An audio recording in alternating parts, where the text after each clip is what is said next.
Nagbabalik si Pico Cesar, Pintig Papanisila.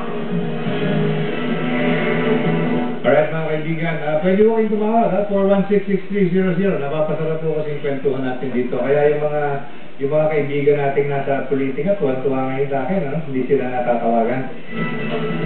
Okay, mag-alala, pagkatapos ito, sa susunod na linggo, magtutuos tayo ulit.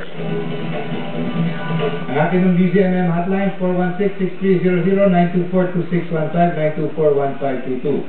At para sa inyong mga reaksyon, i-text ang DZMM, Space React, lagyan ng inyong pangalan, ipadala ito sa 2366 para sa Globe Touch Mobile, Talk and Text, Sun Cellular, at Addict Mobile subscriber. Ulit, 416-6300, 924-2615, 924-1522. Nadala mo ang ating pintig ng bayan. Ngayon muna, yun ang New Year's resolution natin para sa bansang ito. Nung number 2, nandito ho yung dalawang pinagpipitaganan nating guest at pwede niyo ho silang kausapin. Si Judy Ann Santos at si Ryan Agoncillo. Si Ryan yung star of the night,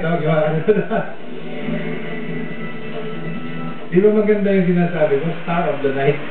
Tara ulit si Ryan. Ryan, ano ba napanalunan sa star of the night? Sige nga, ano ba napanalunan?